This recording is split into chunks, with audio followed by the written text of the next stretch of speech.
मैं कौन हूँ, कहाँ से आया हूँ, मेरा निज स्वरूप क्या है, सच्चिदानंद परब्रह्म कहाँ है, कैसा स्वरूप है उनका और उन्हें पाने का वास्तविक मार्ग क्या है।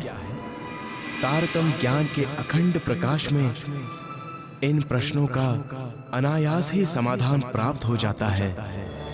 लहराते हुए महासागर की अथाह जल राशि में जिस प्रकार असंख्य बुलबुले पैदा होते हैं और तत्क्षण उसी में लीन हो जाते हैं, उसी प्रकार महामाया से असंख्य लोग पल पल में प्रकट होते हैं और उसी की गोद में समाप्त हो जाते हैं।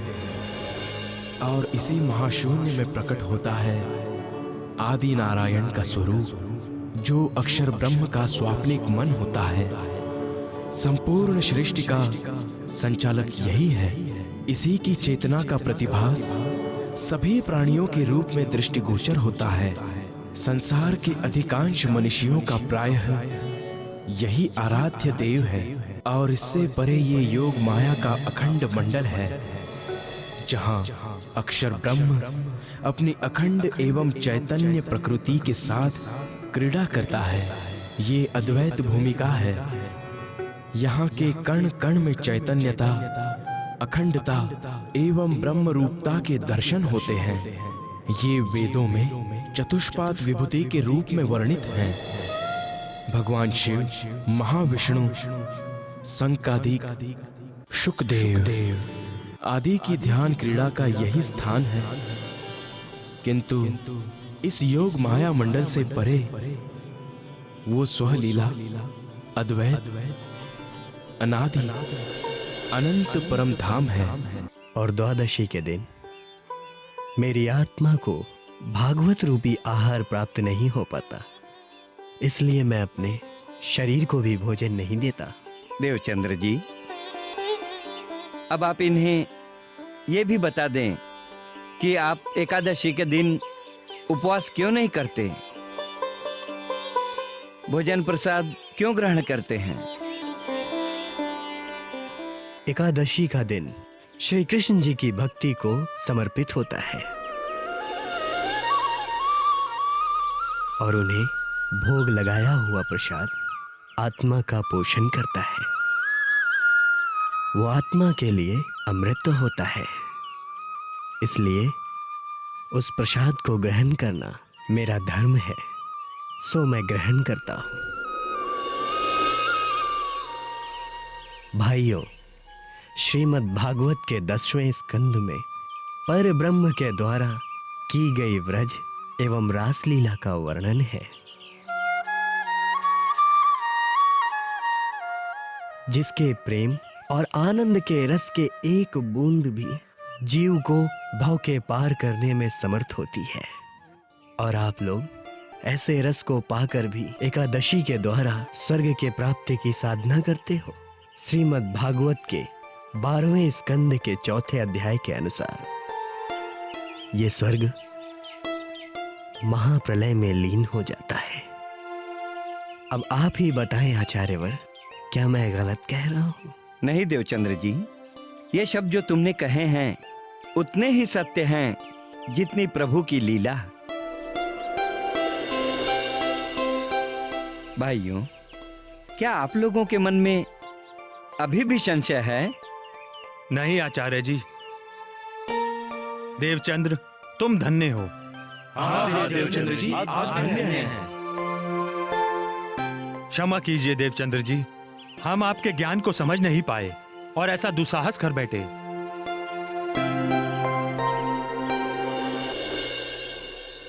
कोई बात नहीं धनपत जी, ये सब बाके बिहारी के इच्छा से ही होता है। मुझे आप किसी से कोई शिकायत नहीं।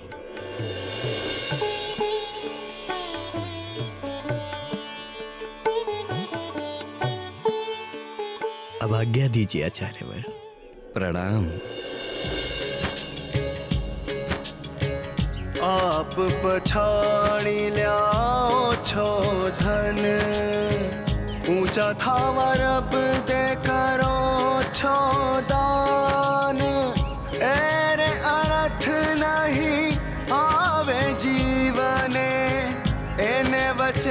लाई जाए छे अभिमान।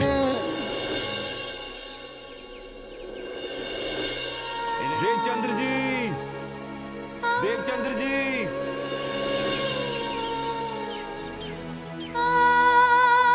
अरे गांजी भाई, प्रणाम। प्रणाम। क्या बात है? आपके अंदर तो अद्भुत विचारशीलता है, अलौकिक ज्ञान शक्ति है। इसीलिए मैं आपसे एक निवेदन करना चाहता था।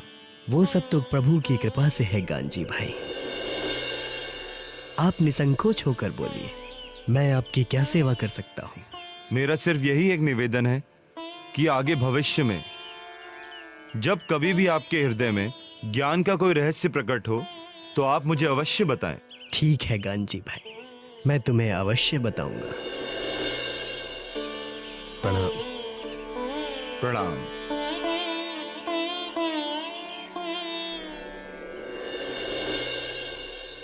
हे सुंदर साथ, इस बीच श्री देवचंद्र जी को एक पुत्र श्री बिहारी जी एवं एक पुत्री श्री जमुना भी हो चुकी थी, किंतु उनका नियम नहीं टूटा। उन्होंने नियम पूर्वक 14 वर्ष तक भागवत की कथा सुनी और उसका संपूर्ण सार ग्रहण कर लिया। का हृदय इतना निर्मल हो गया कि जब वे श्री कृष्ण जी की प्रेममय लीलाएं सुनते थे तो उनकी आंखों में से आंसू बहने लगते थे। हे सुंदर साथ, अब मैं आपको वो प्रसंग सुनाता हूं जिससे पता चलेगा कि देवचंद्र जी कैसे परब्रह्म अक्षरातीत धाम के धनी से मिले थे, कैसे उस धाम के धनी ने अपनी अंगना श्यामा जी को दर्शन दिया था।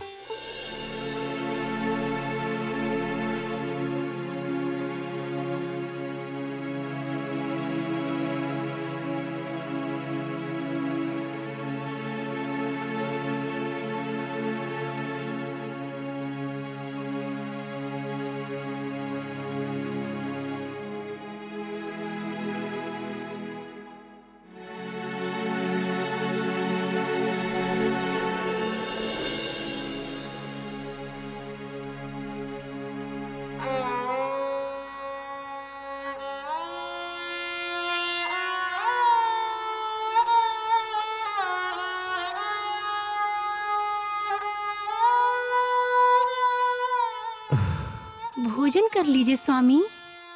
तुम तो जानती हो लीलबाई कि बिना भागवत कथा सुने मैं भोजन नहीं करता। फिर भी आग्रह कर रही हो। बहू को कुछ मत कहो, मैंने ही उसे भोजन देने के लिए कहा था। किंतु क्यों माँ? क्योंकि तुम्हें बुखार है और ऐसे में भूखे रहना उचित नहीं है बेटा। आप व्यर्थ में चिंता कर रही हैं माँ, मुझे कुछ नहीं हुआ। हाँ वो तो देख ही रही हूँ। बिना भोजन किए मैं तुम्हें कहीं नहीं जाने दूंगी। बस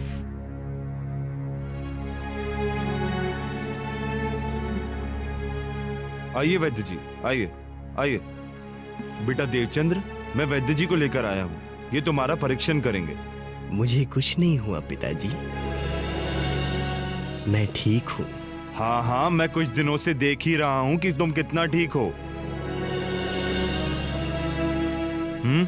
चलो चुपचाप लेट जाओ, चलो। वैद्य जी आइए।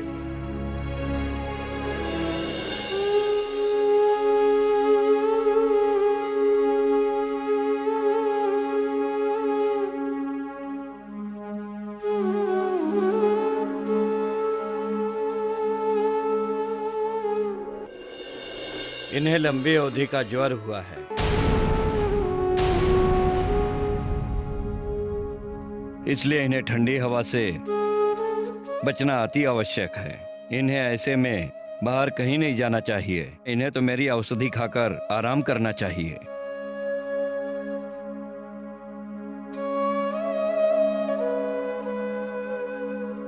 किंतु वैद्य जी, ये किसी की कहाँ मानने वाला है। ये तो आपकी औषधि खाकर भागवत कथा सुनने के लिए अवश्य ही जाएगा।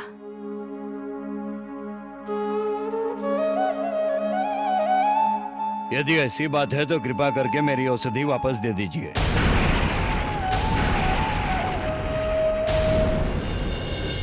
क्योंकि मेरी औषधि खाकर ये बाहर गए तो हवा लगने से इनका ज्वर बढ़ सकता है और इनकी मृत्यु हो सकती है, इन्हें सन्निपात हो सकता है।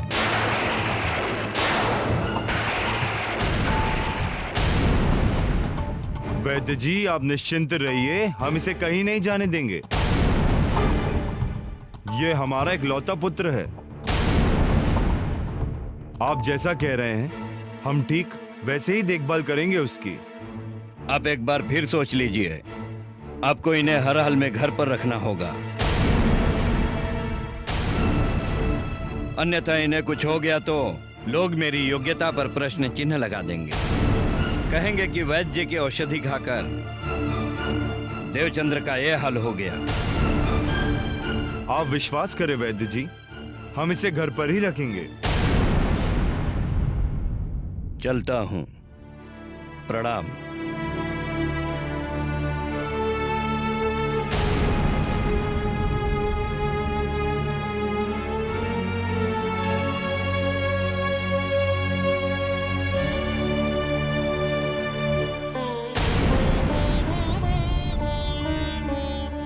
तुम इस बात का ध्यान रखना कुंवर कि देवचंद्र घर से बाहर ना निकले।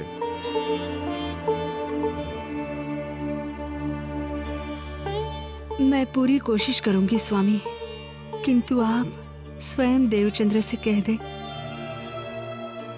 कि यदि ये 2-4 दिन कथा नहीं सुनेगा तो कोई अनर्थ नहीं हो जाएगा। अनर्थ तो तब होगा माँ,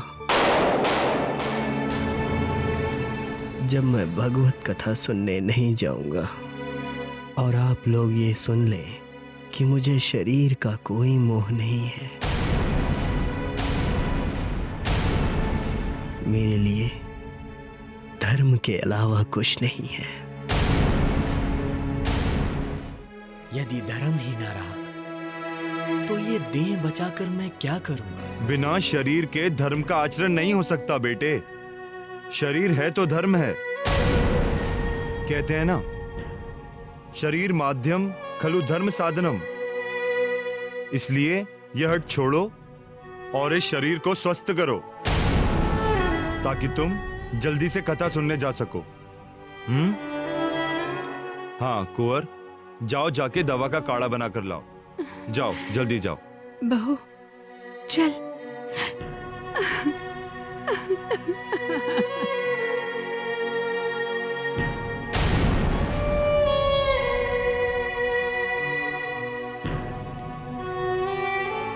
हे भगवान, आप तो जानते हो ना कि मेरा बेटा आपकी कथा सुने बिना नहीं रह सकता, और इस हाल में उसका घर से बाहर जाना भी तो ठीक नहीं। समझ में नहीं आता मैं क्या करूं, कैसे रोकूं उसे। बड़ा धर्म संकट है प्रभु, उसका जीवन खतरे में है प्रभु। मेरे देव को बचा लो भगवान, मेरे पुत्र की रक्षा करो, उसे जल्दी ठीक कर दो, उसे जल्दी ठीक कर दो प्रभु।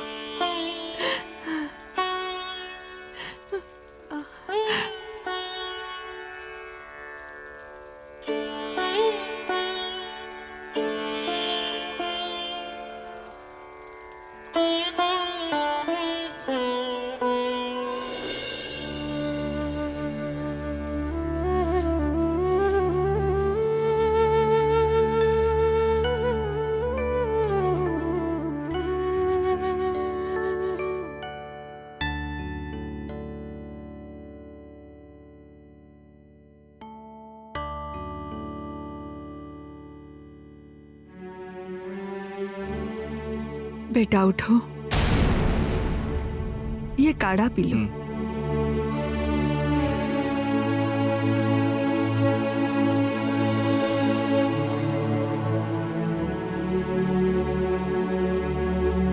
काढ़ा पी लो बेटा।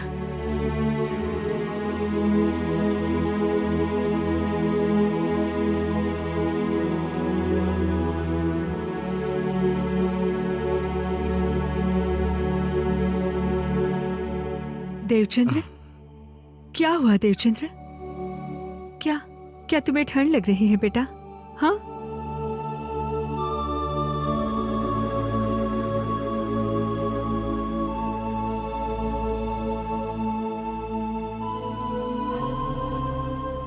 अरे ये क्या बचपना है? हाँ, तुमने सुना नहीं था वैद्य जी ने क्या कहा था? पुत्र, तुम्हारा बाहर जाना खतरे से खाली नहीं है। और तुम्हारे पिताजी ने भी तुम्हें बाहर जाने से मना किया है। मैं जानता हूं माँ, किंतु कथा श्रवण किए बिना मैं नहीं रह सकता। स्वामी, स्वामी, मैं आपके पैर पड़ती हूँ, आपके हाथ जोड़ती हूँ। आज के दिन आप रुक जाइए। आपके जीवन के लिए बाहर जाना उचित नहीं है। 14 सालों से तो कथा सुन रहे हो, एक दिन नहीं जाओगे तो कौन सा अंतर पड़ जाएगा? कौन सा अनर्थ हो जाएगा? बहुत बड़ा अनर्थ हो जाएगा माँ। मेरे वर्षों का नियम, मेरी साधना भंग हो जाएगी। इसलिए मुझे मत रोको, मुझे जाने दो, मुझे मत रोको। तुम कहीं नहीं जाओगे, ये मेरा आदेश है।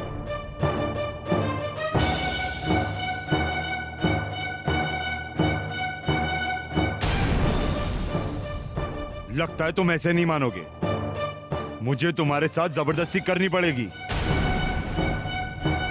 कुंवर, जी स्वामी। तुम बहू को लेकर बाहर जाओ।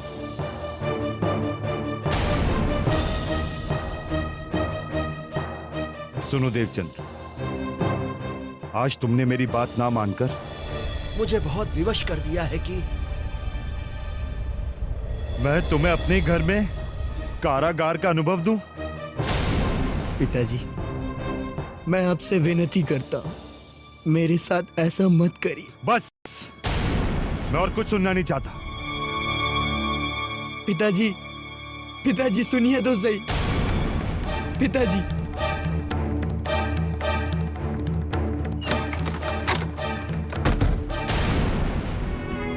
पिताजी, कुछ भी हो जाए, सुबह तक कोई दरवाजा नहीं खोलेगा। पिताजी, आप लोग इस तरह जबरदस्ती से मेरे शरीर को तो रोक सकते हैं, किंतु मेरी आत्मा को नहीं। याद रखिए, यदि आज मैं कथा सुनने नहीं गया तो मेरी मृत्यु निश्चित है। हे प्रभु, हे गोविंद, ये लोग ना समझी में मुझे आपके पास आने से रोक रहे हैं, किंतु आपकी कथा सुने बिना मैं नहीं रह सकता। हे गोविंद, हे गोविंद।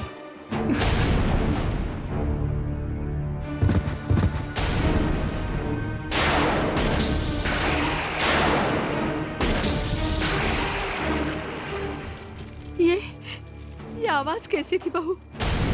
मैं अभी देख कर आती हूँ माँ जी।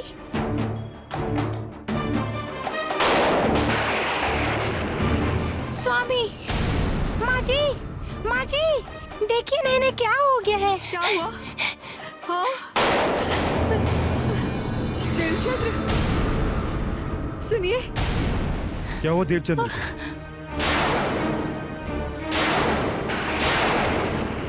अगर मेरे देवचंद्र को कुछ हो गया तो मैं आपको जीवन भर क्षमा नहीं करूंगी।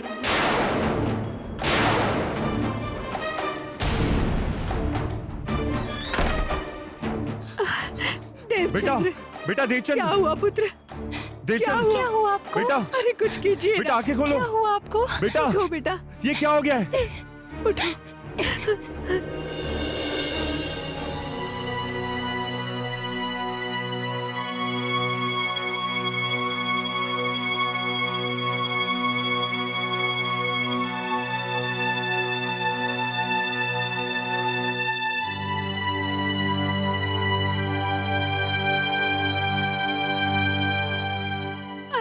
खड़े खड़े क्या देख रहे हैं? देखिए ना, देव को क्या हो गया है। आप जल्दी से वैद्य को बुलाइए। देखिए ना, मेरे बेटे का चेहरा कैसे पीला पड़ गया है। कुंवर बाई, भगवान पर भरोसा रखो, हमारे बच्चे को कुछ नहीं होगा।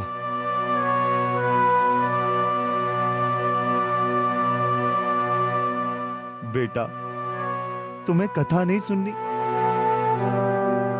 मंदिर से कांजी भट्ट जी का बुलावा आया है, तुम्हें कथा सुनने के लिए बुला रहे हैं। बेटा, आंखें खोलो बेटा। देवचंद्र, तुम्हें कथा नहीं सुननी है बेटा? देखो बेटा, अब तुम्हें कथा सुनने से कोई नहीं रोकेगा, कोई नहीं रोकेगा तुम्हें बेटा। तुम कथा सुनने जाना। चलो बेटा, चलो उठो बेटा। देवचंद्र, आंखें खोलो बेटा। उठो बेटा, उठो।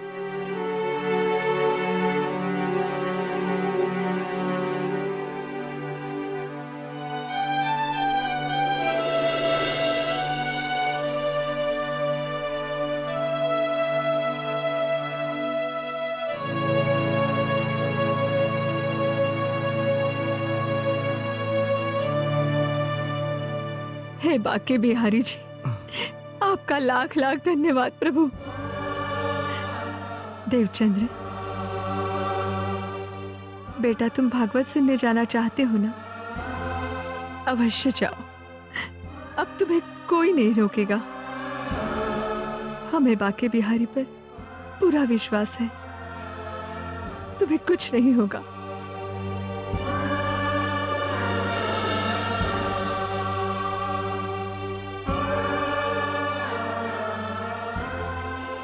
बेटा, तुम चाहो तो मैं तुम्हें मंदिर तक छोड़कर आ सकता हूं।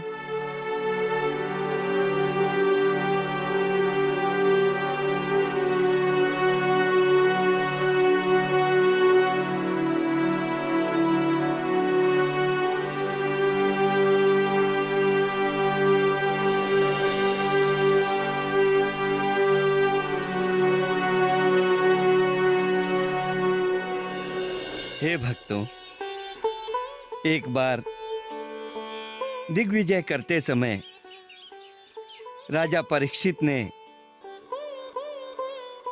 एक राजवेशधारी दुष्ट को देखा। वह हाथ में डंडा लिए हुए था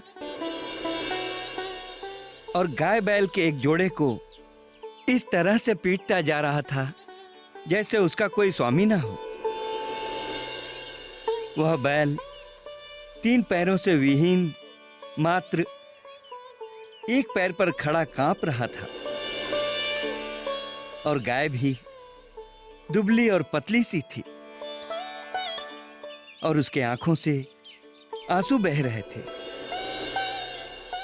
उसके पूछने पर उन्हें ज्ञात हुआ कि वह दुष्ट कली है और वह बैल धर्म है। सतयुग में जिसके 4 चरण तप, पवित्रता, दया और सत्य थे, किंतु अभी वह मात्र 1 चरण सत्य पर स्थित है। यह कलयुग उसे भी ग्रास कर लेना चाहता है और वह गाय पृथ्वी है जो कलयुग के मार से, दुष्टाचार के बढ़ने से दुखी है। ये देखकर राजा परीक्षित ने अधर्म के कारण रूप कली को मारने के लिए तीक्ष्ण तलवार उठाई। ये देखकर कली ने भय विह्वल होकर उनके चरणों में अपना सिर रख दिया।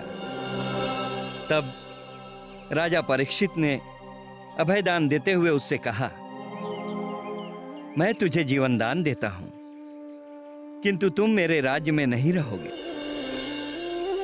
तब कली ने कहा, तो मैं कहां जाऊं, आप ही मुझे बताइए। तब राजा परीक्षित ने उन्हें निवास करने के लिए 4 स्थान दिए, द्यूत, मद्यपान, स्त्री संग और हिंसा। इन स्थानों पर क्रमशः असत्य, मद, असक्ति और निर्दयता, ये 4 प्रकार के अधर्म निवास करते हैं। तब कली ने राजा से और भी स्थान मांगा। तब राजा परीक्षित ने उसे रहने के लिए एक और स्थान स्वर्ण दिया। अतः सभी आत्मकल्याण के इच्छुक भक्तजनों को इन 5 स्थानों से दूर रहना चाहिए। अब चर्चा का समय पूरा होता है। बोलो बाके बिहारी की जय! बोलो बाके बिहारी की जय! बोलो बाके बिहारी की जय!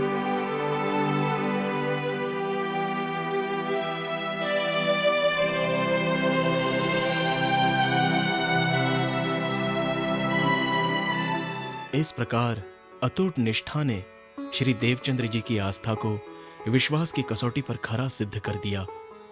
10-15 दिनों में वे पूरी तरह से स्वस्थ हो गए।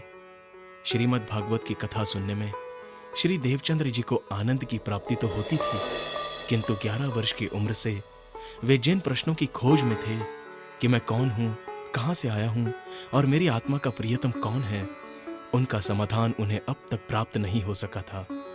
तब वो पवित्र घड़ी आई जब अक्षरातीत प्रियतम परब्रह्म ने उन्हें दर्शन देकर तारतम ज्ञान प्रदान किया और उनके हृदय धाम में विराजमान हो गए। हे भक्तों, ज्यों-ज्यों घोर कलयुग आता जाएगा, त्यों-त्यों उत्तरोत्तर धर्म, सत्य, पवित्रता, क्षमा, दया, आयु, बल और स्मरण शक्ति का लोप होता जाएगा। कभी सूखा पड़ जाएगा, कभी बाढ़ आएगी, कभी कड़ाके की सर्दी पड़ेगी तो कभी तेज गर्मी होगी। लोग भूख, प्यास और नाना प्रकार की चिंताओं से दुखी होंगे। कलयुग में जिसके पास धन होगा उसी को लोग कुलीन, सदाचारी और सद्गुणी मानेंगे। जिसके हाथ में शक्ति होगी वही धर्म और न्याय की व्यवस्था अपने अनुकूल करा सकेगा।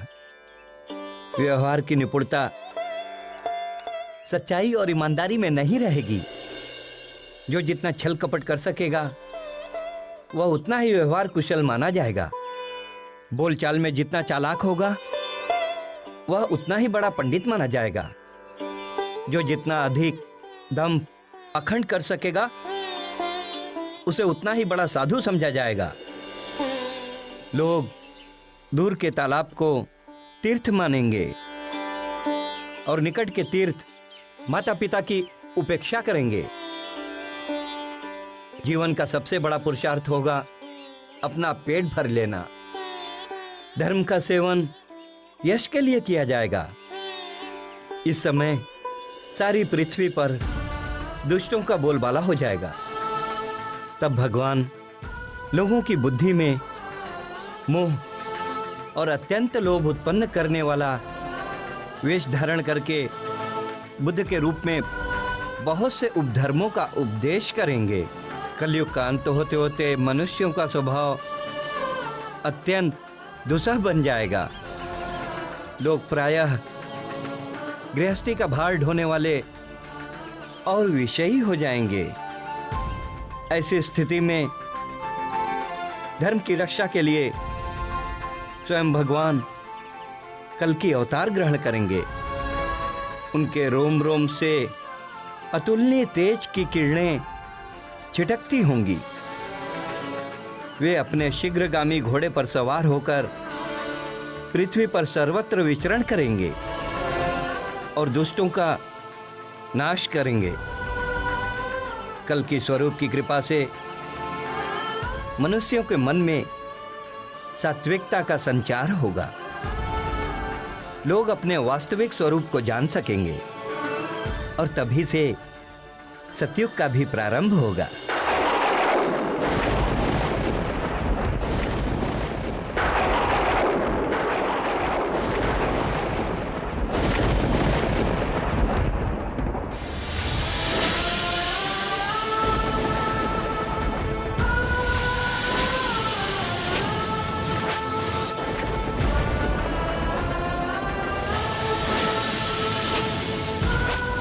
ये मैं क्या देख रहा हूँ?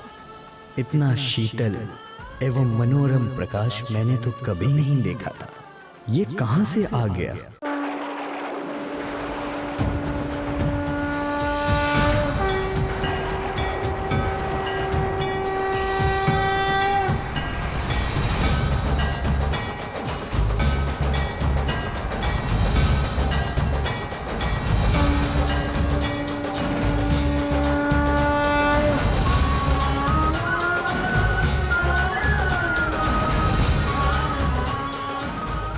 सौंदर्य की ये अनंत राशि कहां से प्रकट हो रही है?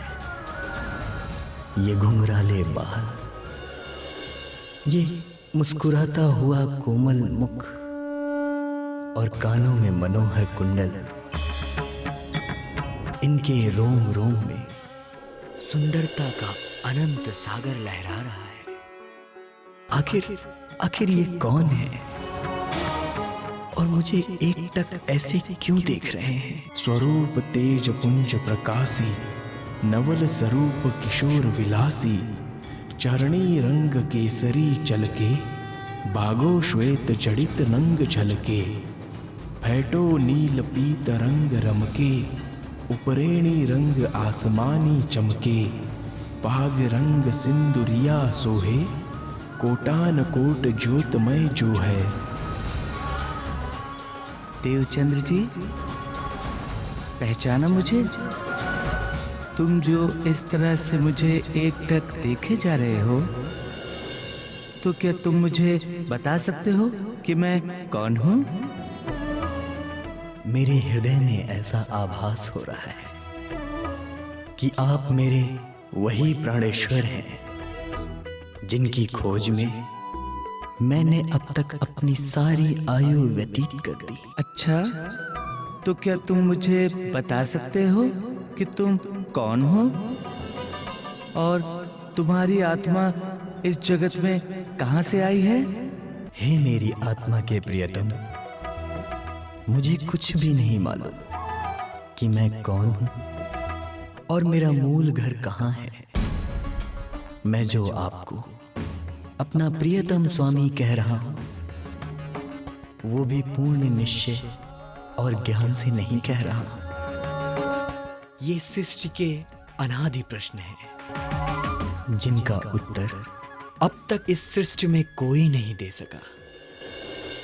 हे प्राण प्रियतम, मैं आपको ही खोजने के लिए संसार में चारों तरफ भटकता रहा और सबसे पूछता रहा कि कोई तो मेरे आत्मा के प्रियतम की पहचान करा दे।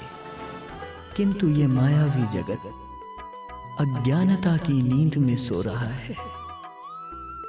इस संपूर्ण सृष्टि में आपको जानने वाला कोई भी नहीं मिला। कृपया आप ही मुझे मेरे निज स्वरूप एवं निज घर की पहचान कराएं।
तो सुनो, अब मैं आपको सारी बातें बताता हूँ।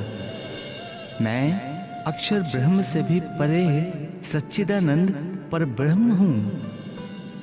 तुम मेरी आनंद शक्ति श्यामा जी हो। हमारा धाम क्षर अक्षर से परे है, जिसे शास्त्रों में दिव्य ब्रह्मपुर परम धाम कहा गया है। वहां हमारे ही हृदय स्वरूप 12,000 आत्म रूप सखियां भी हैं। वहां हमारा अखंड दिव्य अद्वैत स्वरूप है। वहां अनंत प्रेम और आनंद की लीलाएं होती हैं। वहां मेरे ही सतअंग अक्षर ब्रह्म भी हैं, जिनकी शक्ति से ऐसे असंख्यों अक्षर ब्रह्मांडों का सृजन, संचालन और लय होता है। वहां आप सब सखियों ने मिलकर अक्षर ब्रह्म की उस दुखमयी प्रकृति की लीला को देखने की चाहना की। तब सर्वप्रथम हम सब ब्रजमंडल में आए। वहां मेरी शक्ति श्री कृष्ण जी के तन में आई थी। तब तुम्हारी आत्मा राधा जी के तन में आई थी और समस्त ब्रह्म प्रियाओं की सूरताएं गोपियों के तनों में आई थी। 11 वर्ष 52 दिन तक ब्रजमंडल में लीला करने के बाद हमने निराकार से परे योग माया के ब्रह्मांड में जाकर रासलीला की। ब्रज एवं रासलीला में आप सभी आत्माओं के दुख के खेल देखने की इच्छा पूर्ण न हो पाई, जिसकी वजह से सृष्टि की पुनः रचना की गई। अब इस 28वें कलयुग में वे ब्रह्म आत्माएं पुनः आई हैं।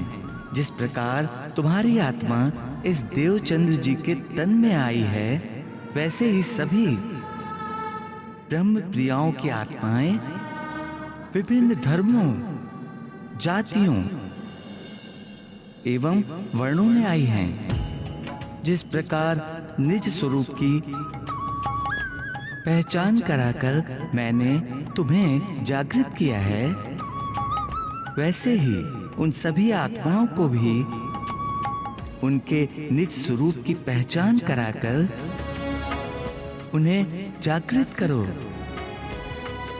और सभी को अपने निज घर परम धाम ले चलो। किंतु प्रियवर, वो आत्माएं कहाँ हैं? मैं उन्हें पहचानूंगा कैसे? इसकी चिंता तुम मत करो, उन्हें मैं स्वयं तुम तक पहुंचाऊंगा और तुम्हारे हृदय धाम में विराजमान होकर उन्हें जगाऊंगा भी मैं ही। ये भागवत आदि ग्रंथ सभी आत्माओं के प्रमाण के लिए आए हैं। उनके रहस्यों को आपके बिना अन्य कोई भी स्पष्ट नहीं कर सकेगा। मैंने तुम्हें संक्षेप में सब कुछ बता दिया है। अब और कुछ पूछना चाहते हो तो पूछ सकते हो। जब आत्माओं को बुलाएंगे आप ही और मेरे अंदर विराजमान होकर उन्हें जगाएंगे भी आप ही, तो फिर मुझे क्या पूछना?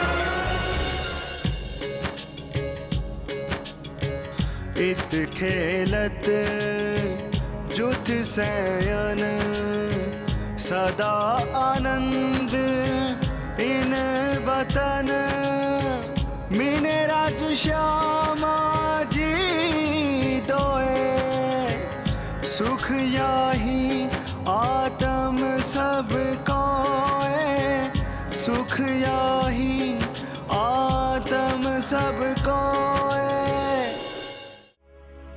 अब आओ रे इश्क भानु अब आओ रे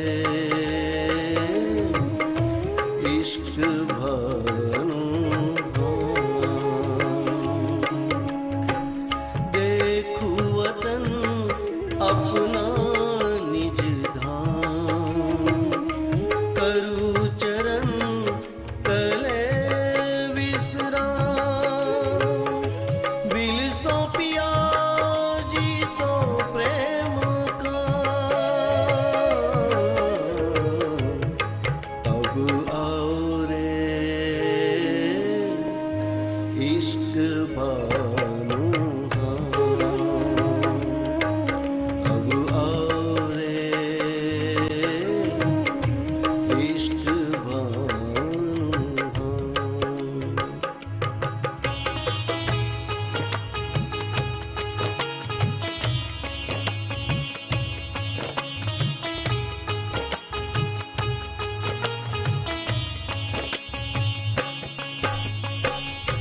उज्जल भोम को कहा कहूते उज्जल भोम को कहा कहूते जानो बीज चमके रे जा रे ऐ जोत आसमान लो करत ऐ जोत आसमान लो करत जोत आसमान सामी लरत अब आओ रे इश्क भानु अब आओ रे इश्क भानु